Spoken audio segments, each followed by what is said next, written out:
काय खातोय रे? बोबळा कच्चाच किती छोटा खातोय हा छोटा आहे आता मीठ लावायला बनवलं.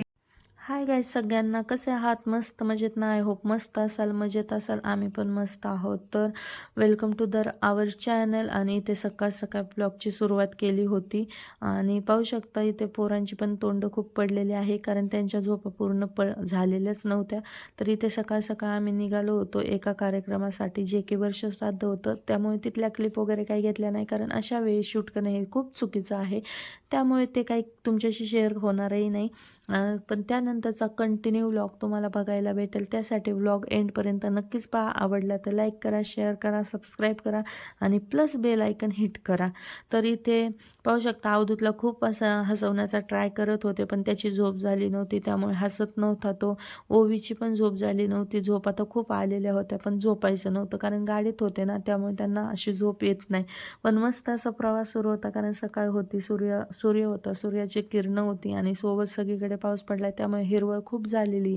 तर हिरवळ होती आणि आमच्याकडचा भाग शक्यतो डोंगरातच येतो, म्हणजे सगळीकडे कोणत्याही रोडने जाताना असे छोटे मोठे डोंगर दिसतात आणि एकदम हिरवळ झालेली असते. ते पाहायला खूप छान वाटतं. आणि आम्ही आशेने गेलो होतो की आम्हाला मोराची चिंचोली या गावामध्ये मोर पाहायला भेटतील सकाळ सकाळ, कारण सकाळ सकाळ ते बाहेर दिसतात, म्हणून आम्ही या आशेने गेलो. पण आज एवढं बॅड लक होतं की आम्हाला एकही मोर पाहायला भेटला नाही आणि ओवीला एकही मोर दाखवता आम्हाला आला नाही. स्पेशली ओवीसाठी आम्ही निघालो होतो त्या रोडनी. तर आम्ही माहेरातला कार्यक्रम उरकून आलो होतो आणि इथे जे की कारभाऱ्यांच्या आईचा मामा आणि माझ्या पप्पांचा मामा एकच आहे, त्यांच्या घरी आलो होतो. तर बापूंना सोडवायचं, मामा म्हणजेच बापूंना सोडवायचं होतं, म्हणून इकडे आलो होतो. आणि आल्या आल्या कारभारांनी गाडीतून उतरेपर्यंत दम की जो पेरूच्या झाडावरती हात टाकला आणि मस्त पोरांना छान छान असे मोठे मोठे पेरू काढून दिले. आणि खरंच इकडं आल्यानंतर एवढं करमून जातं ना की इथून निघायचा पायच निघत नाही आहे, कारण की इथं सगळं वातावरण एवढं छान असतं, सगळी हिरवळ असते. केव्हाही आलं तरी इकडे हिरवळच असते, कारण यांच्या घरापाठीमागे शेत आहे आणि घरासमोर रोड आहे आणि घरासमोरचा परिसर पण एकदम छान आहे. त्याच्यामुळे इथं करमून जातं. आणि ही छोटी छोटी आमची मुलं आहेत, त्यांना पण अजिबात निघू वाटत नाही. एकदम मोकळं वातावरण भेटतं ना लेकरांना खेळायला, त्याच्यामुळे लेकरांचंही मन निघत नाही. आता आपल्या आणि मला वाटतं की ही शेवटची पिढी असेल की जी आपण नेहरू पायजमा, काष्टा साडी, नऊवारी साडीमध्ये आपण आपल्या आजी आजोबांना पाहिलेलं आहे. कारण की आत्ताचं आपलं राहणीमान, जे कलियुगातले आत्ताची लोक आहेत, आपलं राहणीमान, आपली लाईफस्टाईल खूप वेगळी आहे, आपली विचारसरणी खूप वेगळी आहे त्या लोकांच्या बाबतीत. कारण त्यांची विचारसरणी खूप साधी सरळ होती, त्यांचं राहणीमान एकदम साधं सरळ होतं. त्यांना कधी असं पैशाविषयी जास्त हेवादेवा नव्हता. फक्त साधं राहणं, खायला भेटणं यातच ते समाधान मानत होते. आणि खरं समाधान त्यातच आहे. त्यांच्यासाठी माणुसकी मॅटर करत होती, तर पैसा नव्हता. पण आत्ताच्या जगामध्ये असं चालू आहे की लोकांना माणुसकीपेक्षा लोक पैशाला जास्त किंमत देत आहेत.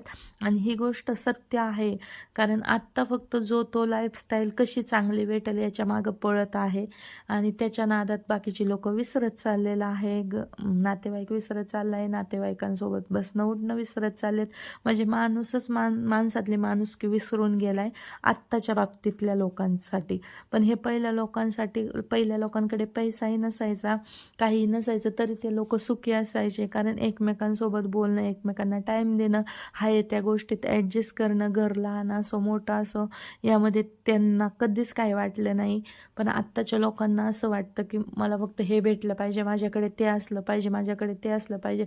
फार श्रीमंतातला श्रीमंत असला तरी पण त्याच्याकडे हे नाही, म्हणून त्याची खंत असते आणि त्याच्या अपेक्षा त्याच्या श्रीमंतीनुसार वाढतच चाललेल्या असतात. आणि आत्ताच्या बाबतीत असंच होतं की आत्ताची लोक कसेच समाधानी नाही आहेत. म्हणजे त्यांची एक अपेक्षा पूर्ण झाली की त्यांना दुसऱ्या अपेक्षेची चावल लागते आणि त्या अपेक्षा पूर्ण करण्याकडे ते हे होतात.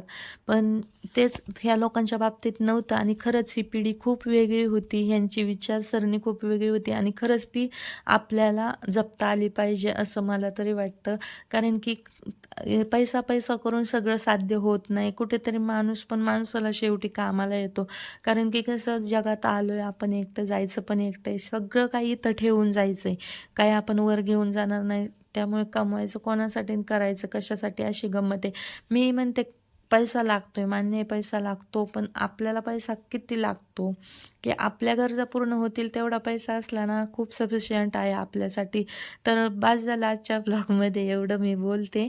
आणि पाहू शकता इथं आजी आजोबा आमच्यासाठी वानवळा तयार करत होते. आजी हाय करत होती, आजोबांचं पण हाय चाललं होतं. त्यांना वाटत होतं फोटो काढतायत, पण फोटो वगैरे काही नव्हतं. तर मस्त असं वानवळा आम्हाला देण्यासाठी दोघांची धडपड चालली होती, बापूची पण आजीची पण. तर पाहू शकता पेरू बांधले होते, नारळ सोलून मस्त नारळ घेतले होते. अजून काय राजगिऱ्याची भाजी, भोपळा, दोडका, अजून बरंच काय होतं. पण येताना पण किती प्रेमाने पाहू शकता की परतोंडांना जीव लावतात, कारण त्यांचं मन खूप मोठं होतं. एरवी हे दोघंच असतात तिथं, आणि त्यामुळे असं आम्ही गेलो, कोणी जाऊ म्हणजे त्यांची नातवंड, आम्ही तर नातवंड लागतो, माझी लेकरं परतोंड लागतात, पण असं गेलं ना त्यांना असं घराला घर पण आल्यावाने वाटत असेल. त्यामुळे खूप मन त्यांचं मोठं होतं, आणि काय कुठे ठेवून कुठे नको अशी त्यांची गंमत होते. आणि एकदम असं छान वाटतं त्यांच्याकडे गेल्यानंतर, एकदम आपुलकीचं, खरं आपुलकी वाटते. आणि खरं गेल्याचं असं एकदम समाधान पण होतं. तर पाहू शकता मस्त असा बाय बाय केला, आम्ही निघालो आमच्या परतीच्या मार्गाला. तर आजच्या व्लॉगमध्ये एवढंच, भेटू नवीन एका व्लॉगमध्ये, तोपर्यंत बाय.